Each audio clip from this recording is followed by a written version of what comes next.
Author of Kings, most likely Jeremiah. That's the best guess. Ezra and Ezekiel have been proposed. I think Jewish tradition identifies Jeremiah.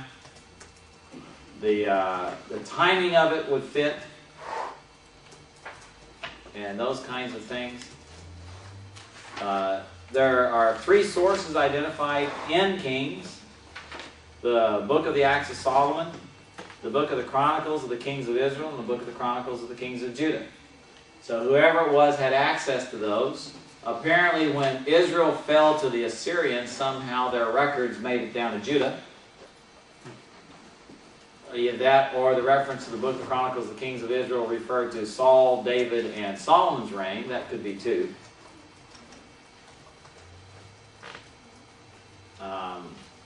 There were probably other sources, like from prophets and things like that. So whoever the author was, he apparently used sources, but this is not the same thing as redaction criticism. And this is not an editing. This would be inspired editing. In other words, if he chose to use a source, it was because it was true. And it doesn't mean he quoted the sources. It just indicates he used them for the information, and he was selective out of it. If we could ever find these manuscripts, these documents, there would probably be a whole lot more information in them than this. Real exciting things like, in the first year they collected this many taxes. Second year they collected this many taxes. A lot of real interesting reading. Now, the Regnal formula. I asked you all about that. And you're probably scratching your head wondering, why is that, right? Well, that was each king's reign is begun with a formula. And that's what they call the Regnal formula. It's the royal formula. It has an introduction. So-and-so died and his son reigned in his place. And then it has an evaluation.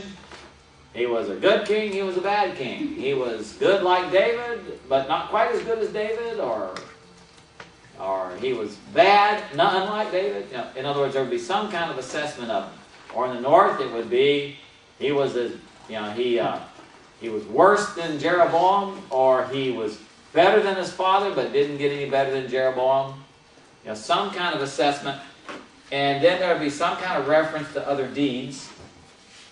And then there would be a statement about his death, burial, and succession, who succeeded him. And then you go to have a story of his life. And in some of these, they'd also tell who his mother was. He was so-and-so. In the introduction, it usually mentioned the mother. One time I was taught, I remember being taught that in Judah, all the good kings had Jewish mothers, and all the bad kings had foreign mothers. Not true. It doesn't work out that way. But they would identify the mother as well as, other things. Why? Because the kings had multiple wives, so which one was the mom? That's the big question. Probably date-wise, I would say the book's written sometime between 560 and 538 BC. The last event recorded in 2 Kings is the release of Jehoiachin from prison, which was the 37th year of his imprisonment, which would be 560. 560 BC is when he's released from prison. And subsequently he has Zerubbabel, who comes back from Babylonian captivity. It's interesting that Jehoiachin, when he initially becomes king, he's about 18 years old. He only lasts 3 months. Nebuchadnezzar hauls him off. And he's told he'll be childless. And he goes into Babylonian captivity childless. But apparently he repented or something, because after Nebuchadnezzar dies, so we're talking, what, that's nearly 50 years later, he's evil Merodach, Nebuchadnezzar's heir, takes him out of prison, puts on good robes, feeds him at his table, and puts him into a position of honor.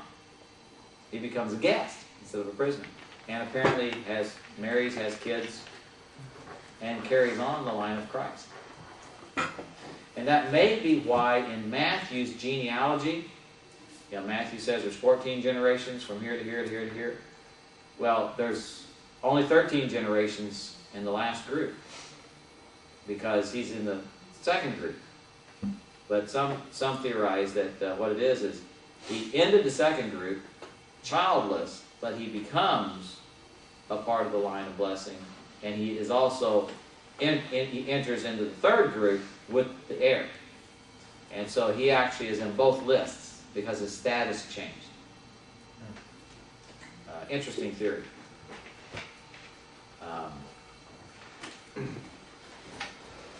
The return of the Jews out of Babylonian captivity, which occurred in 538, isn't mentioned in Kings, so therefore we can pretty well conclude that it had to be written before that date. It had to be written before the Persian conquest, really, before 539. Definitely before 538, most likely before 539. So somewhere between 60 and 538, 539. So in this about 20-year time period, 22-year time period, it had to be written. So it's written during the Babylonian captivity by someone in the Babylonian captivity. Now, that makes it a little more difficult for it to be Jeremiah. Makes it difficult to be Ezra, because Ezra is well after that. Could be Ezekiel, because he's around during this time period. The reason I say it's not as likely to be Jeremiah, the problem with Jeremiah, even though that he's sort of like the favorite option, is that Jeremiah was taken as a prisoner down to Egypt by the people who were left in Jerusalem right around 586 BC. So I think Jeremiah dies before 560. So that makes it unlikely because of this reference to Jehoiachin's restoration. It makes it less likely that it was Jeremiah. Could it be that he wrote the majority of the text Yeah. and somebody finished it? Like, And it could be like Baruch may have finished it for him or something like that. Yes.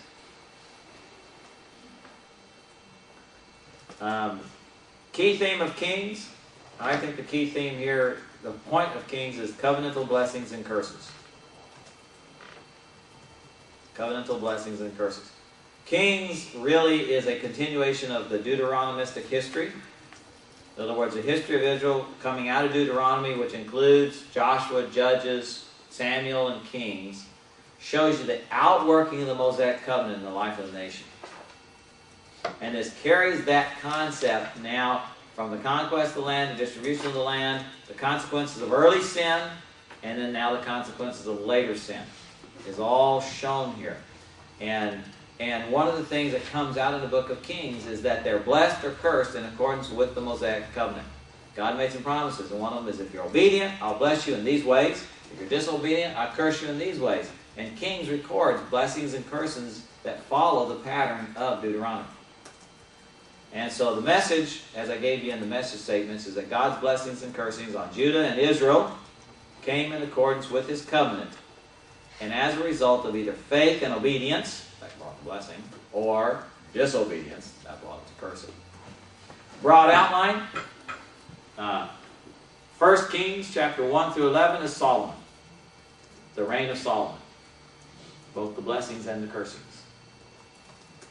Solomon experienced both. And then the next major section is the divided kingdoms, which goes from 1 Kings chapter 12 all the way through 2 Kings 17.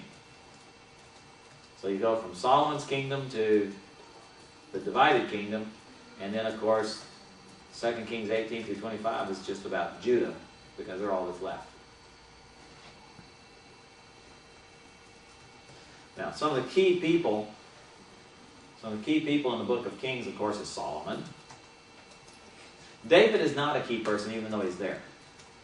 He's only there long enough to say, Solomon, it's yours. Here, I'm passing the ball to you. Take over. And by the way, take care of these guys. But Solomon is a key player.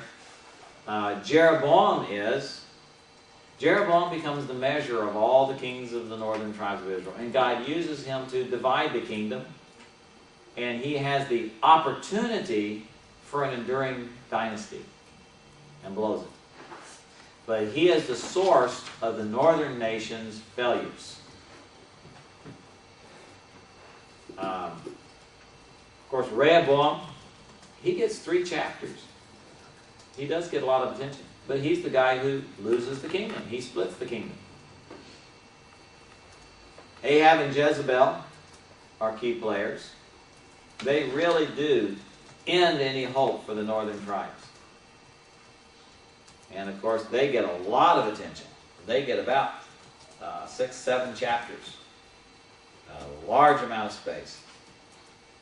Because of all the harm that they do. All the harm that they do. Elijah and Elisha are the prophets of God. So again, they're a very positive connection. They're major players. The other 2 good kings that I think are major players, you have Jehoshaphat and you got some of these others. But in kings, Hezekiah is a very important player in the history of the nation. Why? Because his sin dooms the nation to captivity. He's the last straw. And he's a righteous king. But his sin of a treaty with Babylon ends any hope the nation has of maintaining its independence. But then the last major player, the last key person is Josiah, because you see, even in a condemned nation, a righteous king makes a difference. God holds off judgment for a whole generation and instead blesses them because of the righteousness of this king. Because he leads the nation into obedience, and obedience brings blessing for as long as he's alive. But now, they're still doomed. They're still cursed. But God held off that punishment for a whole generation because of a righteous leader. Now, key events. One of the most significant events, I believe, is the covenant God makes with Solomon in chapter 3. 1 Kings chapter 3.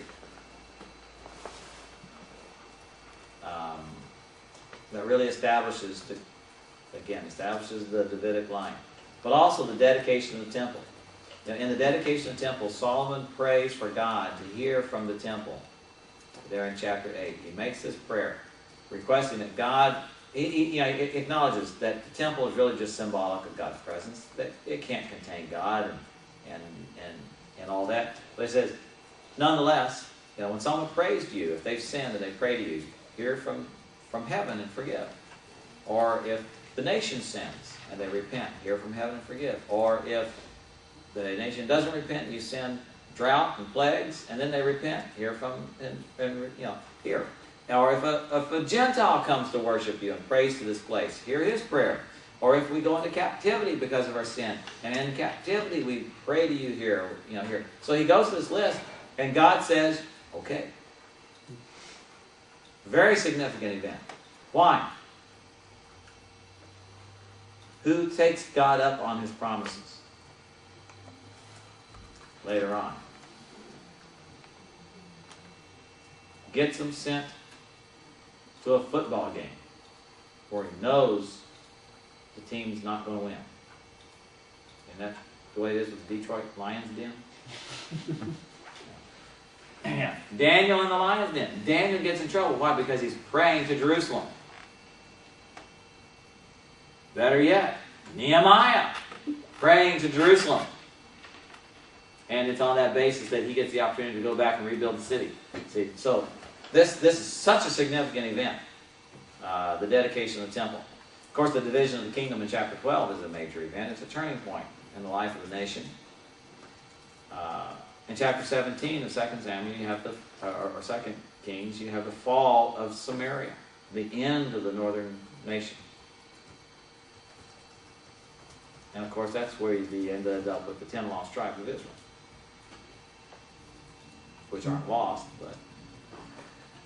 Can you repeat that last one? Yeah. 2 Kings chapter 17, the fall of Samaria. significant event. Where it ended the nation of Israel, the 10 tribes. They get carried off. They end up in modern-day Afghanistan. Is really where they end up. I would say also in 2 Kings 19, the deliverance of Jerusalem and Hezekiah. And of course, the very last chapter, chapter 25, is the fall of Jerusalem. That's a significant event. That's the end of it all.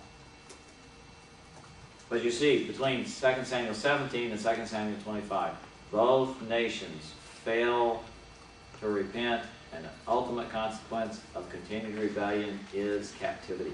Defeat and captivity.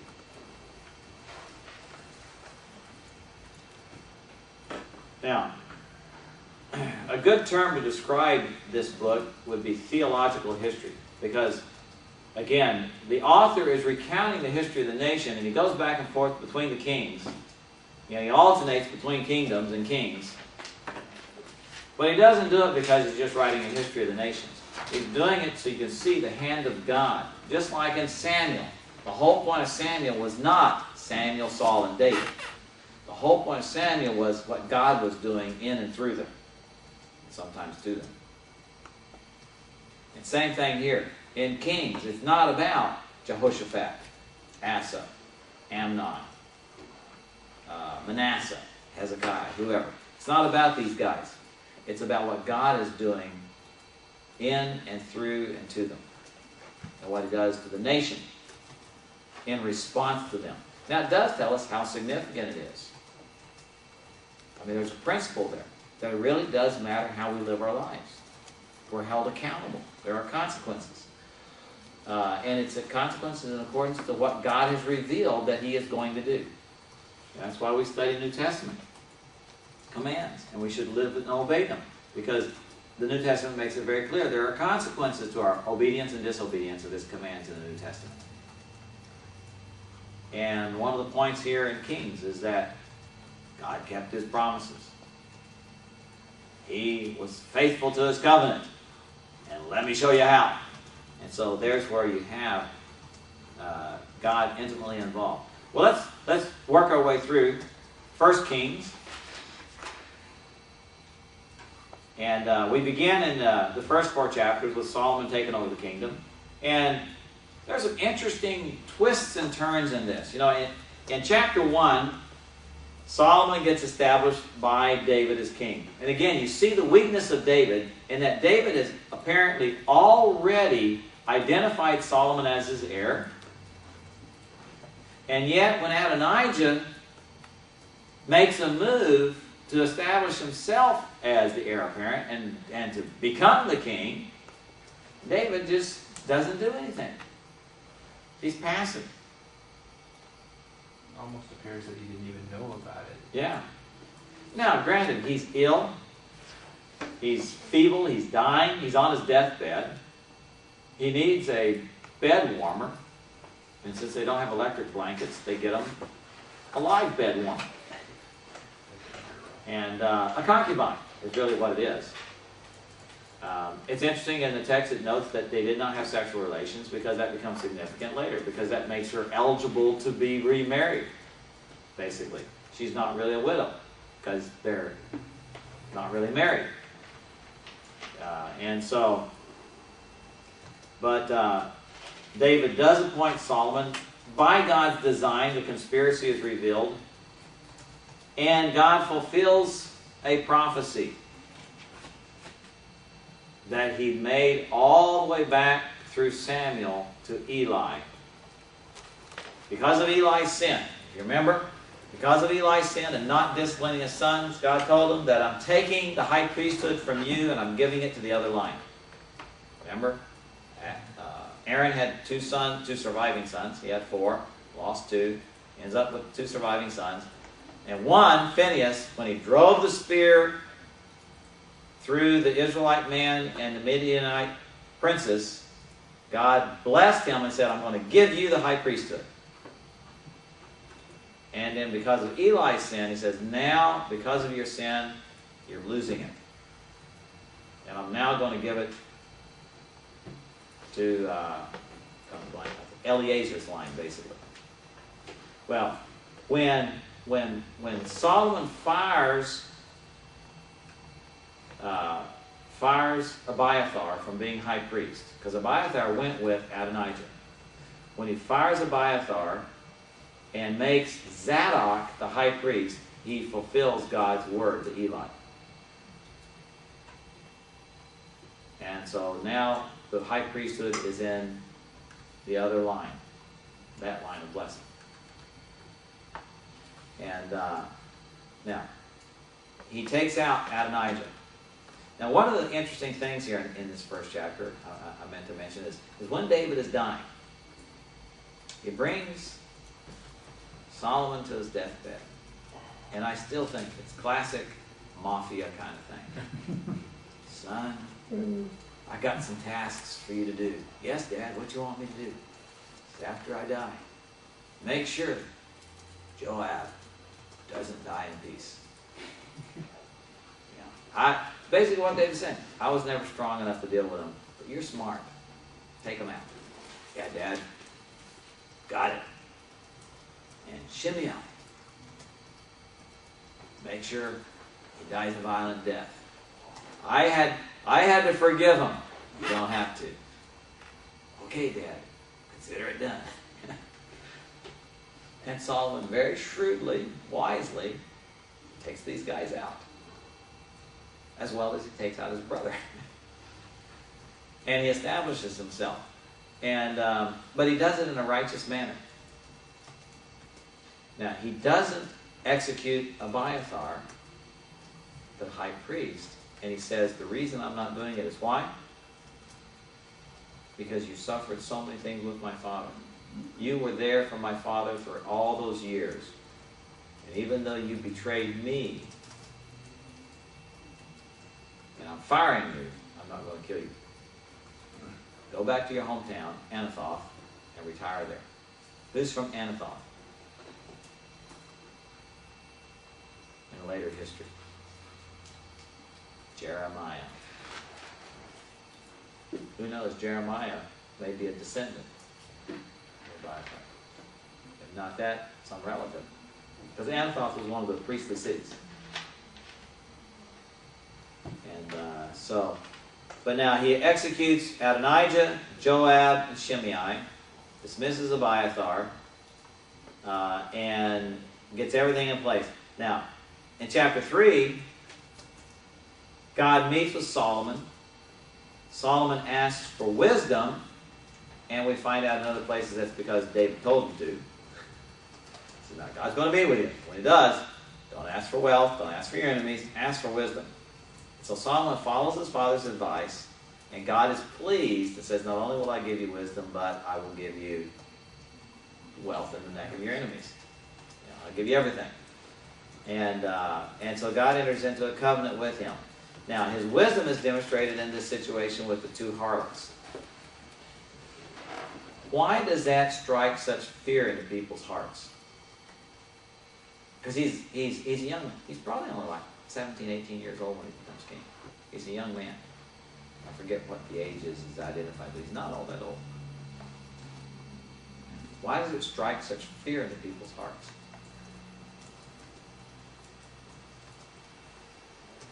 Well, at surface, it doesn't seem as if he's got mercy. Yeah, he can be brutal. Well, Number one. they couldn't. It probably made them know that they couldn't come before him without a really strong argument, because he was able to figure this out. There was two witnesses, each claiming they had the truth, and there was nobody else, and he decided. And he exposed And he the truth. exposed the truth. So if somebody came with, some argument that wasn't very good, that he would be able to figure it out. That's right. They know, I can't pull the wool over his eyes. And a king, remember who's standing at his right hand? A guy named Benaiah now, who has killed the strongest guy in the country, Joab. And you don't go into a king's presence and play games with him and survive. So it strikes great fear, because you're going to be called into the king's presence. And I found that in my army experience. I'm a little guy. I had guys your size who were scared to death of me. I mean, they would literally shake. I had a guy actually shaking in my presence when I was threatening him. And he could rip me limb from limb. But he was terrified because I knew how to do paperwork. In the Army, that's power.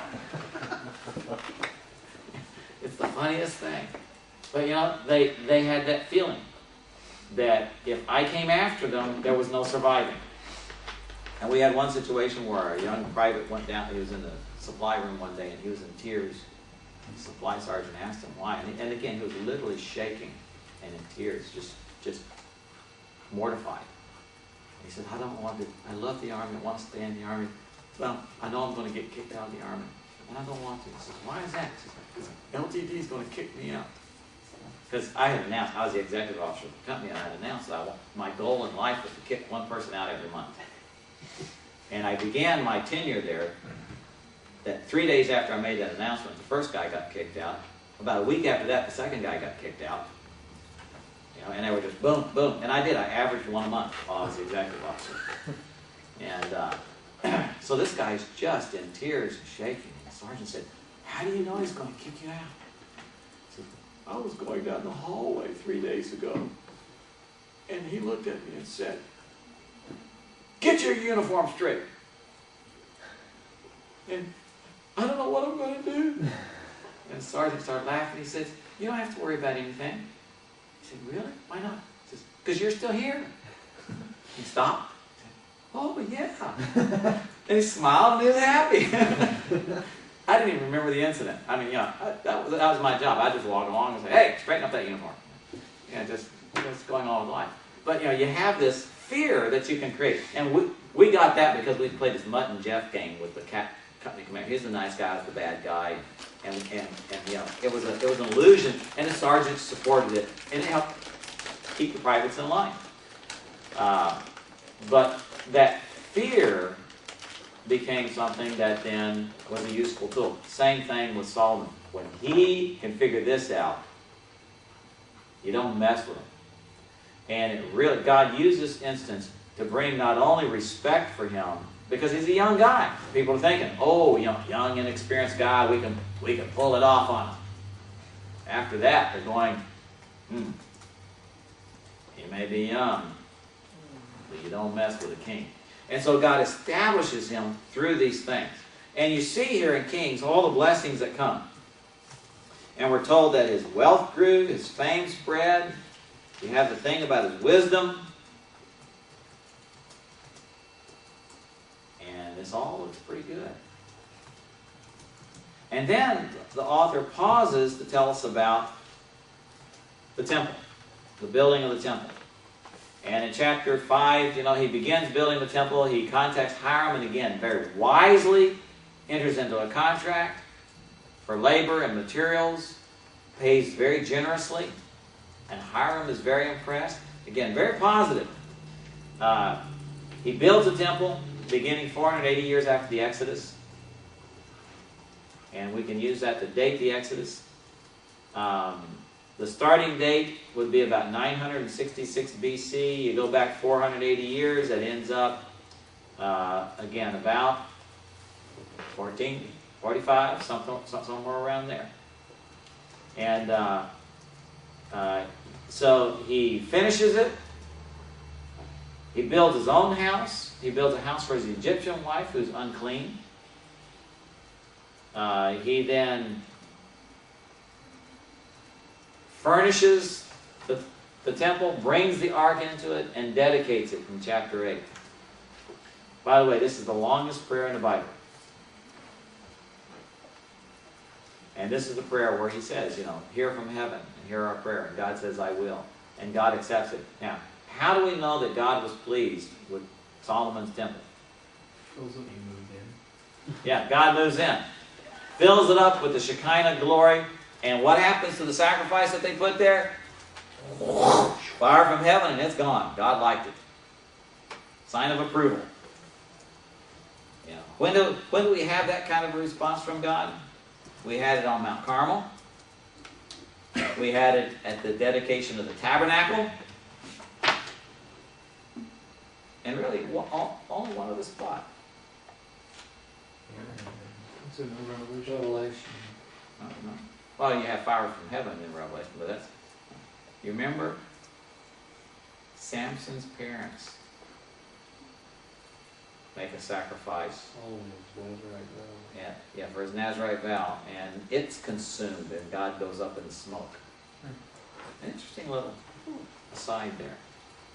God was pleased with their dedicating their child in that. But everything works so good. But now we have chapters 9 and 10. And we have in chapter 9 God establishing his covenant with Solomon. And Solomon prospers.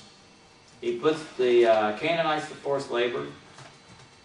He establishes his trade. In fact, we're told in one place that he had not only all kinds of neat stuff, but he had tribute coming in to the tune of 666 talents of gold a year. That's a lot of gold. But in this, when we're told about his successes, we're told some interesting things. Number one, we're told how many wives he had. 700 wives, 300 concubines. In 40 years of rule, that means he was getting married once a week.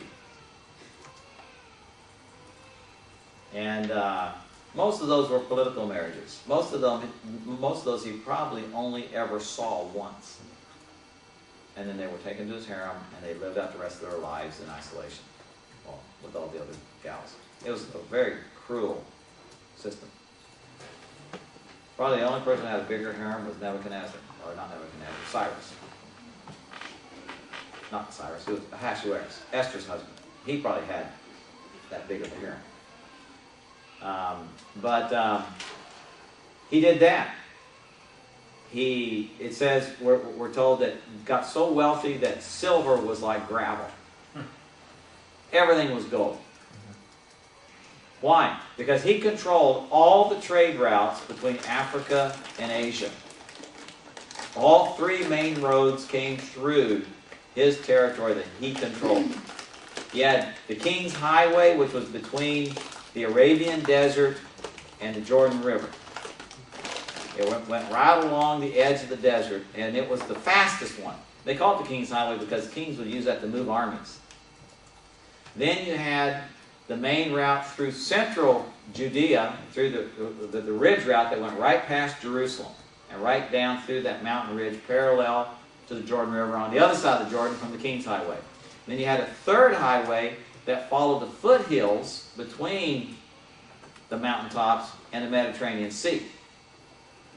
And so this one was sort of like along the sandy route, or along the, between the hills and the plains. And so you had these three major routes, and he controlled them all, and he collected all the toll booths, basically. He had his troops, and they collected protection money from every caravan that came through, and they were glad to pay it.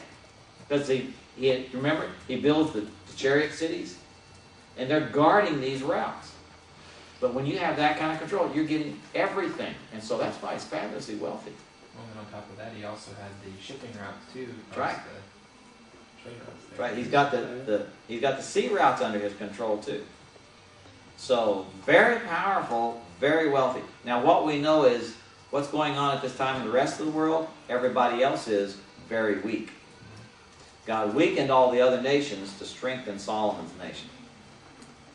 And he extends his borders just about everywhere that God had promised Abraham that they would occupy. If he's not owning it, he's collecting tribute from it. He's also an importer-exporter, and he's importing from Egypt chariots and horses and exporting them. Direct violation And of getting... the standard deal. Oh, yes, you remember that, yeah. That's right. Everything he's doing, Deuteronomy chapter 17 said kings weren't supposed to do. And I believe that literarily what's going on is the author of Kings is giving us a clue. He's reporting it, making it sound so good.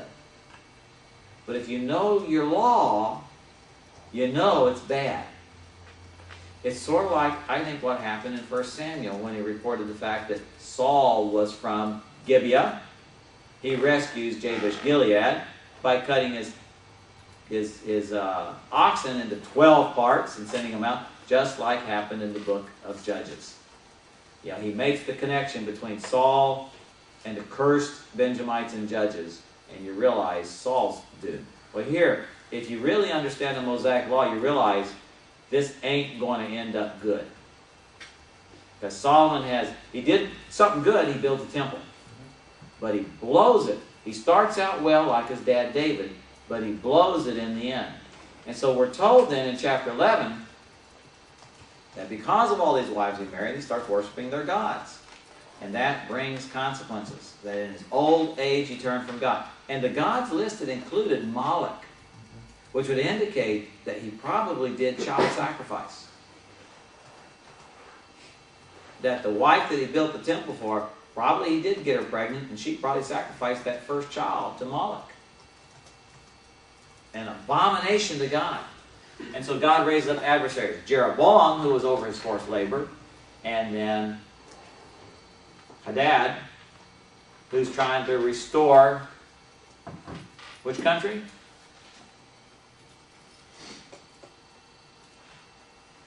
Remember? Edom. David had gone through and wiped out the Edomites at one point.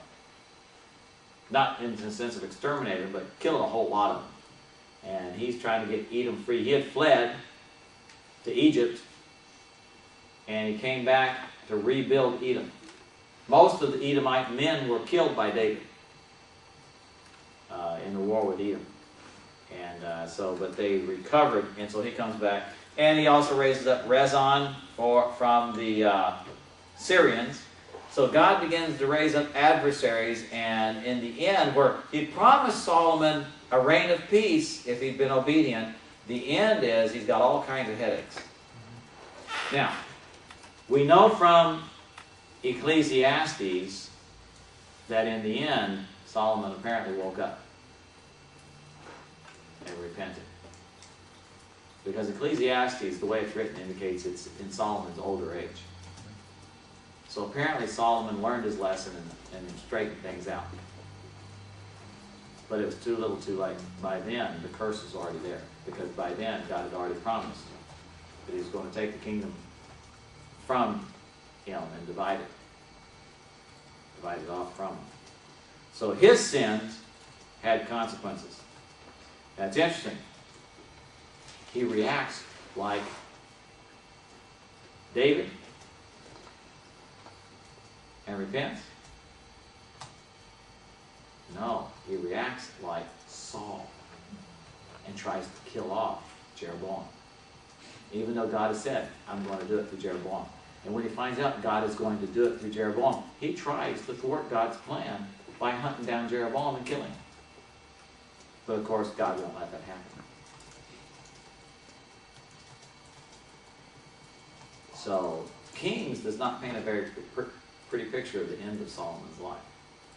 He's more like Saul than David, but he's preserved because God made a promise to David. If God hadn't made the promise to David, I suspect that would have been the end. But God made a promise to David, and he keeps it. Now, in this next section then, God divides the kingdom. In chapter 12, we have the division of the kingdom under Rehoboam and Jeroboam.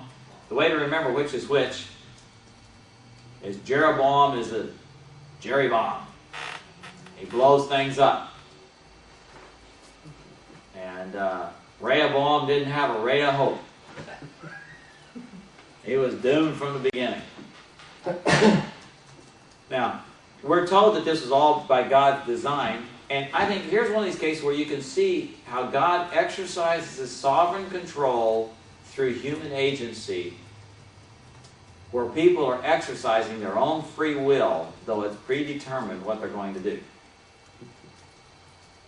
because this was all God's plan.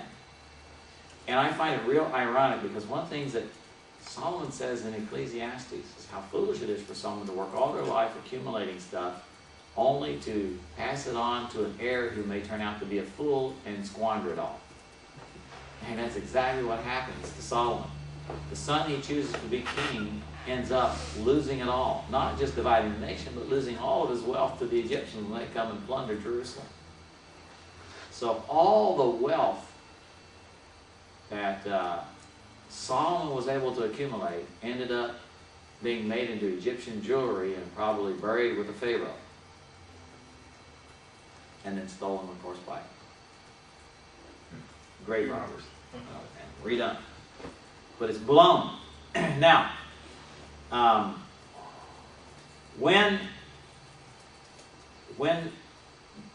Jeroboam leads the revolt, Rehoboam is going to go back and reestablish his control. And it appears, the way the text would indicate, is that if they had fought it out right then, Rehoboam probably would have succeeded in defeating the north, because they weren't really organized that well yet, in defeating the north and bringing them back in. But God blocks them through a prophet and tells them, don't do it. And they obey. So why, if Rehoboam obeys then, does he then slip into idolatry and end up being invaded by the Egyptians and punished by God? Well, I think the answer is he was mad about the fact that what he ended up with. Because, you know, one of the things he ended up with is he had 1,000 wives he had to feed. He still had to take care of Dad's wives. He had a big government, a lot of expense. And now he didn't have the people to support it. And it took some major, of course, then after the defeat, I think God solved that problem. But, you know, his reign is nothing but a mess. Now, in chapters 13 and 14, the story switches over to Jeroboam. Now, what does God offer to Jeroboam? Significant offer here. When Jeroboam successfully breaks ties and he's established his control and he's made king of the northern tribes, God appears to him, well, through prophet, whatever, and makes a promise to Jeroboam. What does he promise Jeroboam? If you will be loyal to me, what will God do? He promised to establish his dynasty like David's. Jeroboam had the opportunity to have an enduring dynasty. God said, if you will obey me, I'll make the same promise to you as I made to David. An enduring dynasty.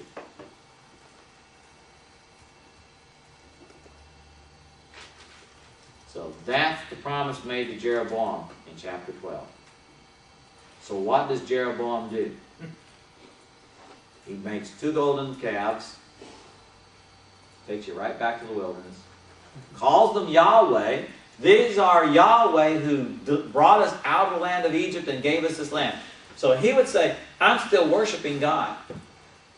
But again, he's worshiping God the world's way. He's worshiping God on his own terms. And what did God say about making any kind of graven image of him? It's idolatry. It's an abomination. And so he puts one in Dan and one in Bethel. Yeah, here's an interesting aside. In the book of Revelation, when it goes through the list of the 12 tribes of Israel, you know which 2 tribes are not mentioned? Dan and Ephraim. Now, it's called Joseph and Benjamin. Instead of Ephraim, instead of referring to Ephraim, it refers to Joseph and then Benjamin. So Ephraim's not mentioned. Why? Because those 2 tribes were the first to go into idolatry. And I believe that God considered these 2 idols the biggest abomination in their history other than maybe Baal worship under Jezebel. I think she finally topped them. Well, they were also in the north and right at the border. That's right. To the south. Yeah, northern border, southern So he border. was kind of like encompassing, That's right. holding his people in. That's right. Yeah. And of course the reason was political. He thinks if they keep going to Jerusalem to worship, they'll eventually want to reunite the kingdom. It'll weaken me. So we'll just go into this for political gain. Now, the end result is God says, okay, because of this, instead of giving you an enduring dynasty, you only get 4 generations. So amazing. No, not even 4 generations. That's a different one that gets 4 generations. He says, I'm going to curse you, and your descendants are going to die, and those who die in the field will be eaten by the animals. Those who die in the city will be eaten by the dogs. Why is that? Because the worst thing that can happen to you is what? To not be buried with your ancestors. And so he's saying, instead of being buried with your ancestors, you'll be little animal droppings all over the woods. And I mean, that is a horrible thing. Remember, in their world, that's a fate worse than death. But then you have this odd story in chapter 13, where God kills one of his sons, one of Jeroboam's sons, because he found good in him. Again, in our world, that doesn't make sense, right? But in their world, what you see is the mercy of God. And you say, how can that be? Because God had this child die before he brought his judgment upon his family.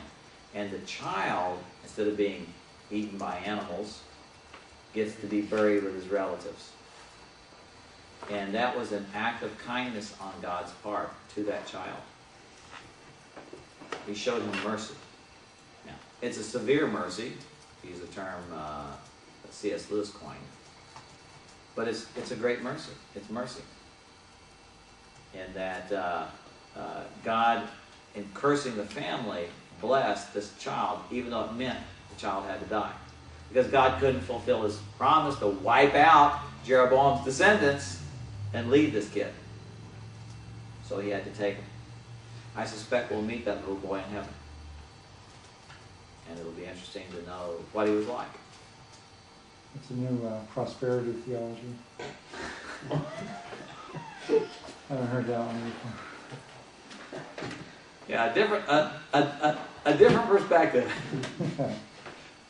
God loves you and he's going to kill you. Because of it. Because of it. Real mercy. Now, in chapter 15, of course, Jeroboam's family gets exterminated by a guy named Baasha. And you have the story of Abijam, the son of Rehoboam. And Abijam is evil. And he's like his father Rehoboam. Doesn't last long. But God replaces him with Asa, who is a good king. Not a perfect king, but he's a good king. So you had, after Solomon, you got 2 bad kings and finally a good king in Judah. And with a good king, they begin to be blessed and start losing a little less often. But in the north, Baasha wipes out Jeroboam's dynasty, wipes out all of his family. And in fulfillment of God's word, they get eaten and deposited around in the woods. Now, those are the ones who died in battle. The ones who are in the city that get besieged, they also then are eaten by the dogs. In other words, they're just thrown out. They don't get a decent burial. And they're wiped out. And God's judgment comes upon them because of the idolatry.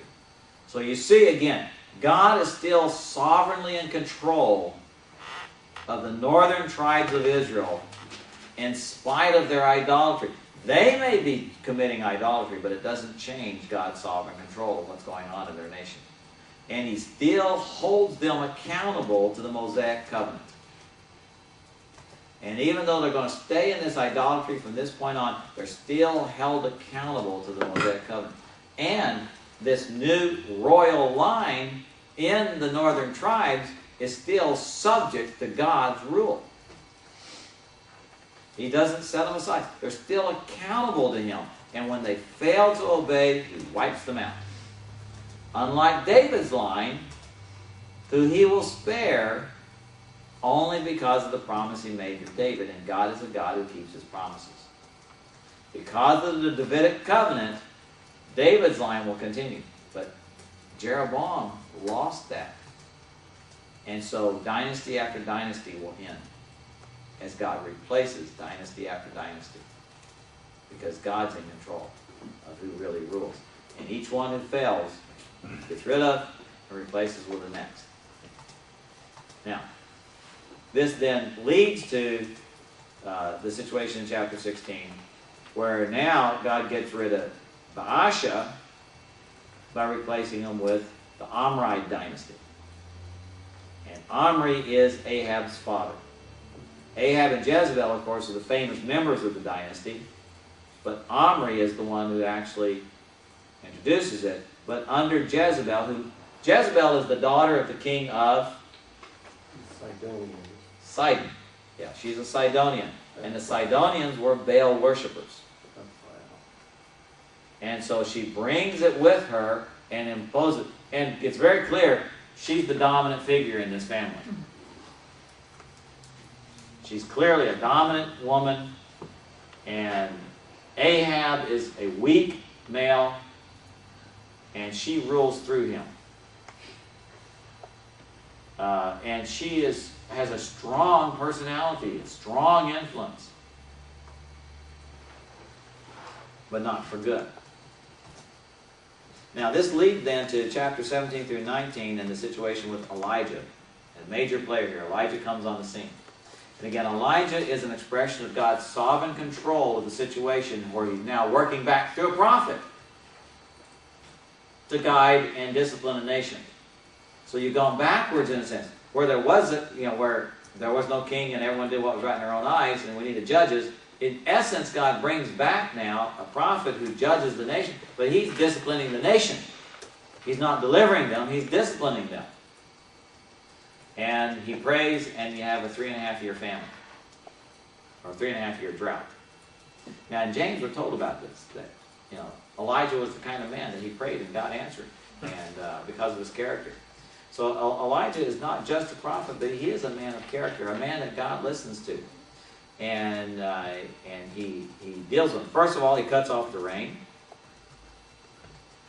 and but at the same time we have the situation, which by the way Jesus alluded to and got the Jews mad in his day, that in the midst of all this, God sends him to a widow who he takes care of, who's a Gentile. Doesn't take care of any widows in Israel, but takes care of a Gentile widow. And even to the point of resurrecting her son. But after 3.5 years of drought, then it's time for the rain to come, and you have the confrontation with the prophets of Baal. Now it's interesting. This Sunday, the pastor was preaching, and he pointed